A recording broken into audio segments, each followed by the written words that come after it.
Tá? Esses buracos, eles podem ser gigantescos. Se a gente for fazer uma escala comparativa ao tamanho da Terra, ele é basicamente esse pontinho brilhante aqui no meio, equivale ao tamanho da Terra, tá? Então, são coisas gigantescas, tá? Gigantescas mesmo. Bom,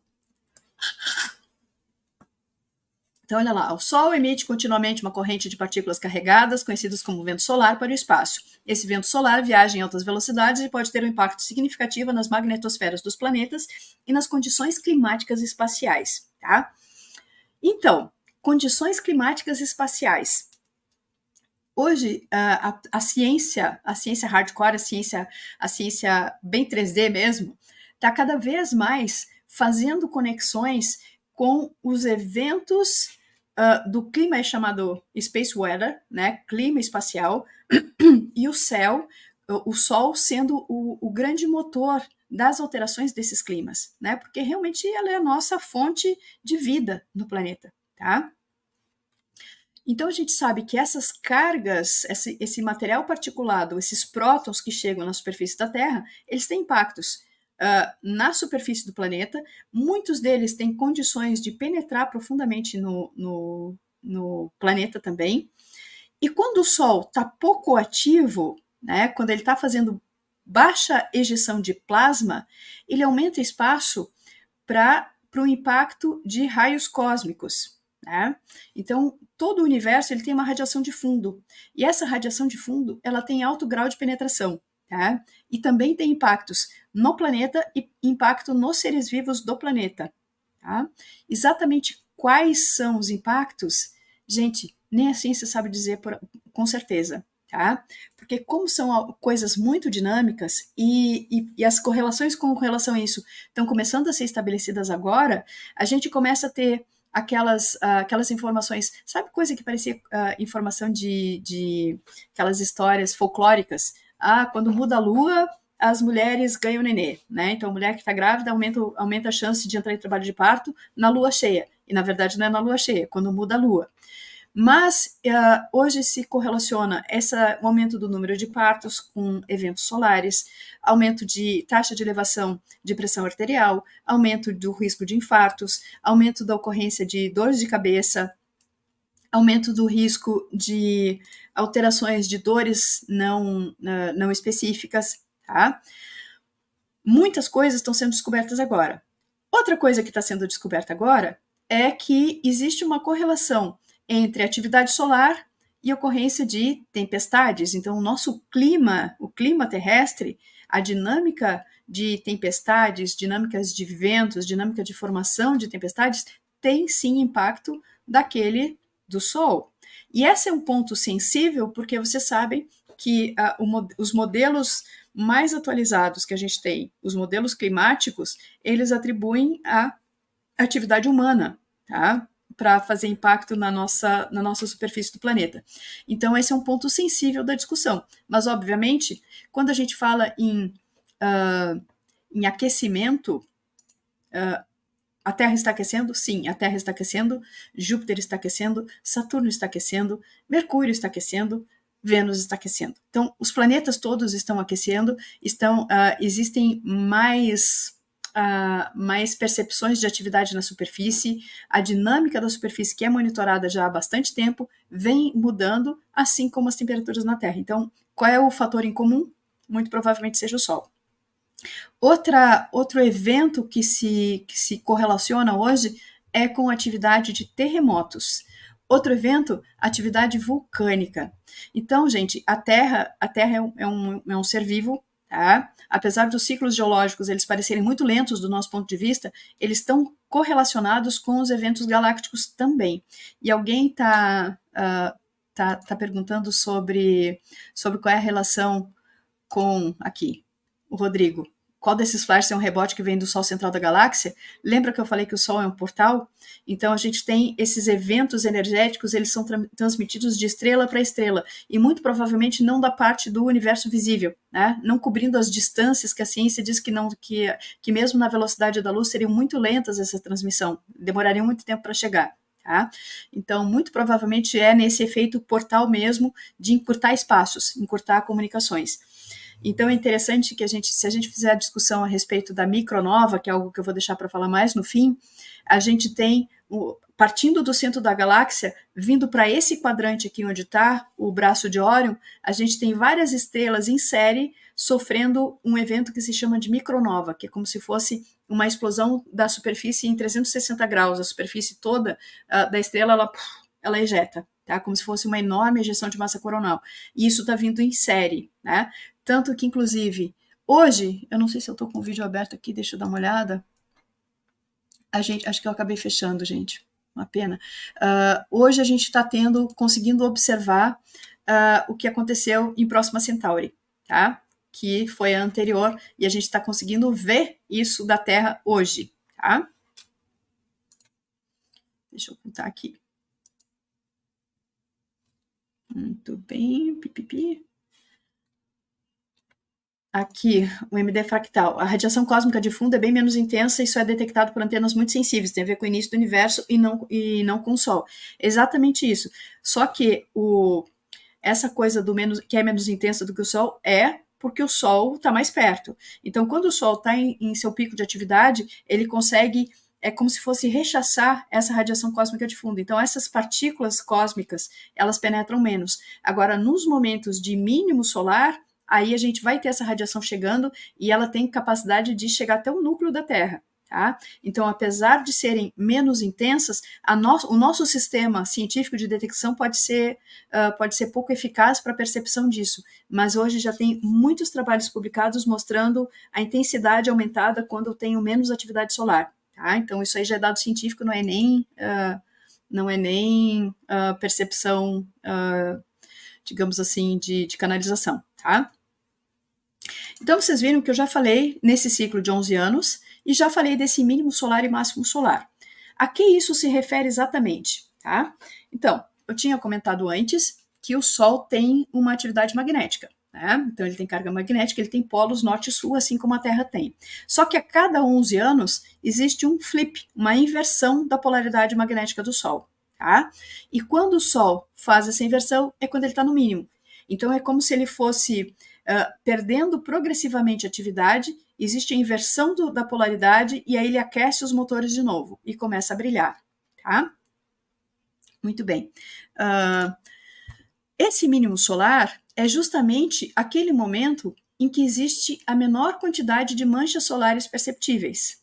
O máximo solar, em oposição, é quando existe a maior intensidade de manchas solares. Então, a gente significa, né, a gente correlaciona a atividade solar com a quantidade de manchas perceptíveis na superfície do Sol. Tá?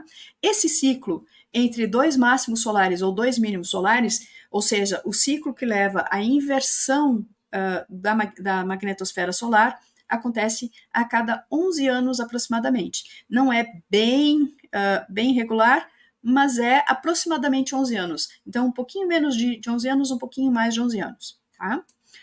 Então, vamos estabelecer um pouquinho mais. Beijo, Afonso. Feliz Páscoa.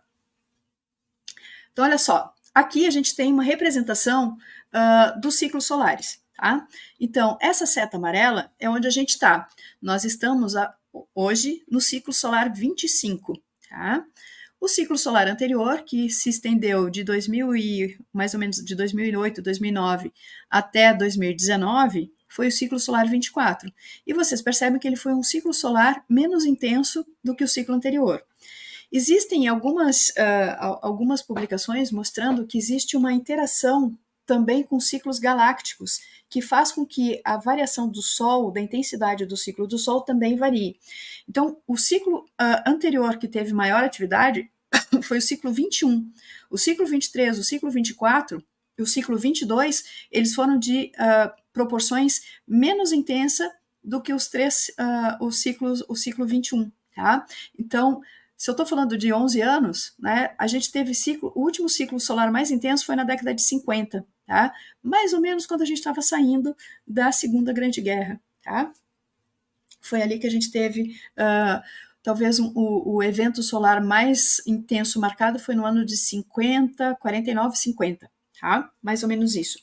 E a partir daí ele vem se reduzindo. E é interessante que existiam previsões de que o ciclo solar 25 fosse um ciclo ainda menor, de menos intensidade que o ciclo solar 24. Então, existiam previsões de que a gente estaria no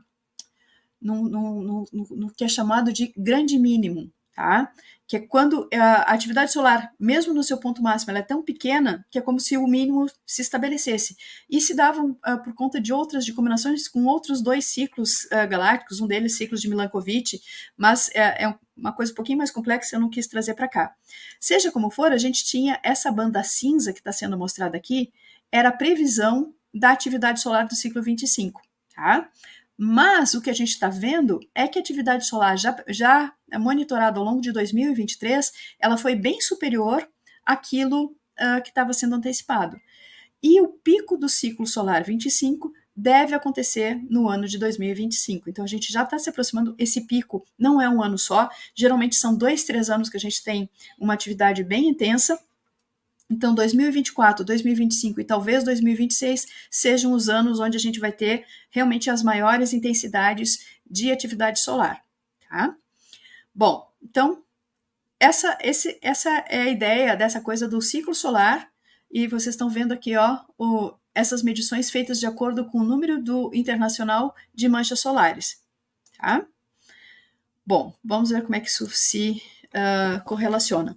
Então, aqui mostrado, aqui o ciclo da década de 80, tá? Então, 1980, 81, 82, 83, 84, 85, 86, 7, 8, 9, até 1989, sendo mostradas nessa imagem aqui, tá? Então, vocês conseguem, pela imagem do Sol, mostrar que a primeira imagem do Sol, em 1980, a gente tinha aqueles pontos brilhantes na superfície do Sol, saindo do seu ponto máximo.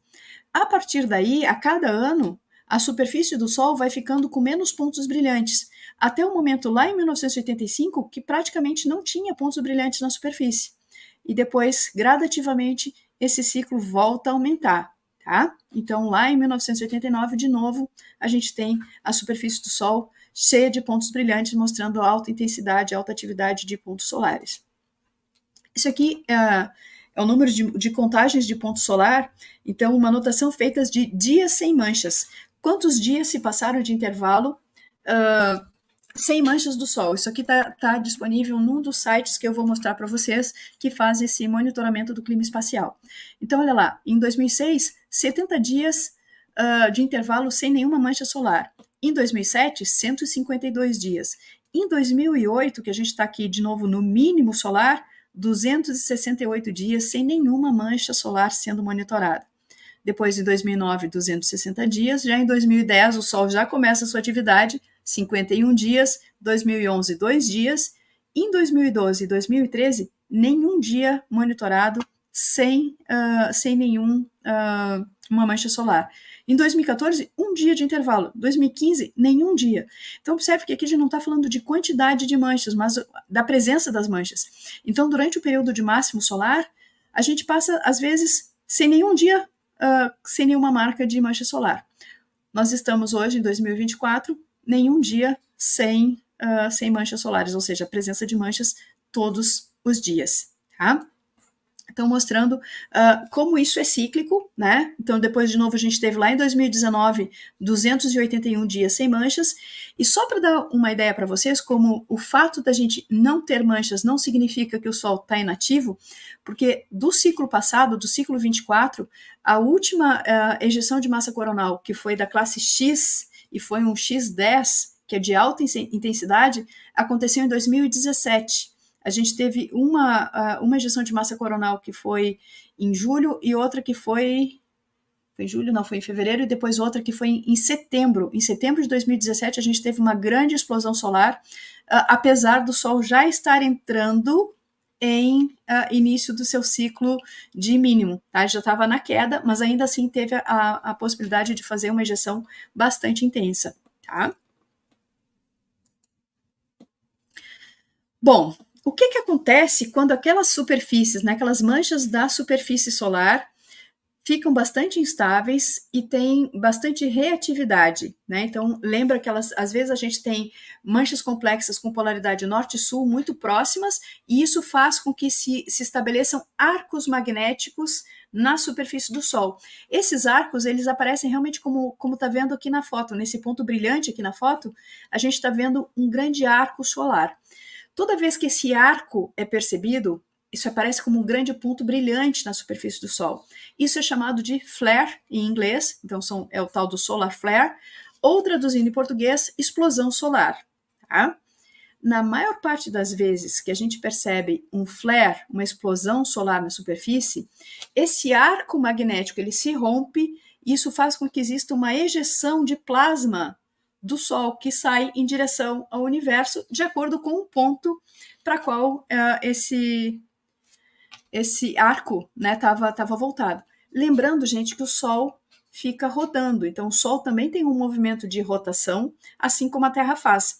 Então, quando se faz esse monitoramento dos pontos, das manchas solares, a gente consegue ver eles saindo, e muitas vezes os cientistas conseguem perceber que aquele ponto, aquela estrutura do Sol está se organizando e sabe que no intervalo de 8 dias ele vai estar na frente de novo, né? Ele vai dar uma volta que dura mais ou menos de 8 a 9 dias, que é o tempo que o Sol leva para dar essa volta completa. Então, quando eles percebem que algum ponto, alguma mancha solar, ela está se tornando mais complexa, ele vai chegar na frente e aí são os pontos de alerta, porque justamente esses pontos magnéticos, essas manchas solares muito ativas, elas têm o potencial para gerar essas explosões de plasma, tá?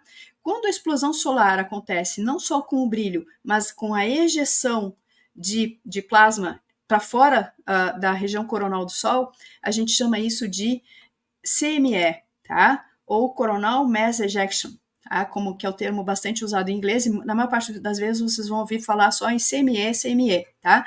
Em português seria ejeção de massa coronal, que são essas fotos magníficas que a gente vê do sistema de monitoramento. Aqui um monitoramento da estação Sorro, tá? E depois a gente vai ver um pouquinho o que são essas estações, tá? Então, aqui tem o Sol está escondido atrás desse filtro, o Sol está escondido atrás desse filtro, e aqui a gente tem essas ejeções. Geralmente, quando tem ejeções que pegam uma área só do Sol, significa que não vai atingir a Terra, né? Por quê? Porque as sondas de observação, elas estão próximas à Terra. Então, quando eu vejo uma ejeção fazendo uma circunferência, né, ou uma área grande de circunferência, ou mesmo a volta total, significa que foi frontal a emissão, ou seja, está vindo diretamente direcionado para a Terra. A última vez que se tem registro de uma ejeção de massa coronal direcionada para a Terra foi em 1859, o tal do evento Carrington, tá, que a gente comentou. Ai, obrigada, amiga! Beijo, meu filho! Olha só a tarefa importante que a Dini está fazendo hoje. Ó, o que foi esse evento Carrington? Lembra que eu falei desse astrônomo amador britânico, que lá nos anos de 1800 tinha esse registro importante desses pontos de atividade solar? Então, pelas anotações dele, a gente sabia que o Sol fazia essa movimentação, essa mudança de atividade a cada 11 anos. Lá numa manhã, eu vou até ler aqui, gente, porque o relato é muito interessante. Tá? Deixa eu ver aqui. Cadê o textinho? No dia 1º de setembro de 1859, Carrington observava o Sol com seu telescópio em sua casa, na cidade de Red Hill, nos subúrbios de Londres, quando percebeu uma atividade diferente na superfície solar. Carrington observou uma emissão solar extremamente brilhante que hoje é denominada de erupção solar, ou explosão solar. Maravilhado por sua observação e na ânsia de encontrar uma outra pessoa para observar e testemunhar o fenômeno, Carrington deixou seu laboratório momentaneamente. Quando voltou, para sua tristeza, o clarão havia desaparecido. Graças às suas habilidades observacionais, Carrington desenhou suas observações e enviou uma discussão dos resultados à revista Monthly Notes of Astronomical Society, publicada em novembro de 1859. Tá? O desenho publicado por Carrington é esse que vocês estão vendo aqui na tela. Tá? Então, isso aqui, lembra que ele disse que observou que as mudanças eram latitudinais? Né? Então, essa era a estrutura complexa. E o que chamou a atenção dele? Aquelas manchas que ele via no ponto de observação dele, como manchas escuras na superfície do Sol, se revestiram de um ponto de intensa luminosidade, elas ficaram extremamente brilhantes, algo que ele nunca tinha visto. Tá? E aí ele precisou que alguém visse, e ele observou por vários minutos a existência dessa área brilhante no Sol. Tá? E aí o relato dele diz o seguinte: enquanto trabalhava na manhã de terça-feira, 1º de setembro, durante minhas observações costumeiras da forma e das posições das manchas solares, eu presenciei uma aparição a qual acredito ser extremamente rara. A imagem do disco do Sol era, como sempre, projetada por mim para produzir uma fotografia de aproximadamente 11 polegadas de diâmetro, que dava quase 28 centímetros. Eu tinha diagramas confiáveis de todos os grupos de manchas solares, quando dentro da área do grande grupo ao norte, duas áreas imensamente brancas e brilhantes surgiram nas posições indicadas no diagrama anexado, esse que vocês estão vendo, pelas letras A e B, e das formas dos espaços deixados em branco. Minha primeira impressão foi que, por alguma chance, um raio de luz tinha penetrado por um buraco na tela anexado ao objeto, pelo qual a imagem era direcionada à sombra, pois a luminosidade era muito semelhante à luz solar direta. Mas eu presenciei um fenômeno muito diferente. Então, eu anotei a hora prontamente pelo cronômetro e vi a explosão aumentar rapidamente. Eu apressadamente corri para buscar alguém para testemunhar a exibição comigo, mas retornando dentro de 60 segundos, eu fui mortificado ao encontrar que o clarão tinha mudado e enfraquecido. Muito brevemente depois, os últimos traços se foram, e embora eu tenha permanecido assistindo estritamente por aproximadamente 1 hora, nada ocorreu novamente. Os últimos traços ocorreram em C e D, as áreas que viajaram consideravelmente das suas primeiras posições, desaparecendo como 2 pontos brilhantes de luz branca. A hora da primeira explosão não foi diferente de 15 segundos, de 11 horas e 18 minutos, hora local de Greenwich, e 11 horas e 23 minutos foi notada como a hora do desaparecimento. Tá? Bom, é interessante que, mais ou menos nesse momento, existiu um observatório de perturbação magnética, um observatório de monitoramento magnético, reportou a ocorrência de uma perturbação magnética moderada, tá? Mais ou menos no mesmo horário. Tá? Então, isso foi cerca de 11h15 que foi vista. E depois, mais tarde, foi vista no norte de Londres uma outra perturbação bem mais intensa. Tá? Bom, esse efeito Carrington, tá, ele foi atingir, algumas horas depois, atingiu 17 horas depois dessa primeira medição. Tá? Isso atingiu a Terra. E o que provocou?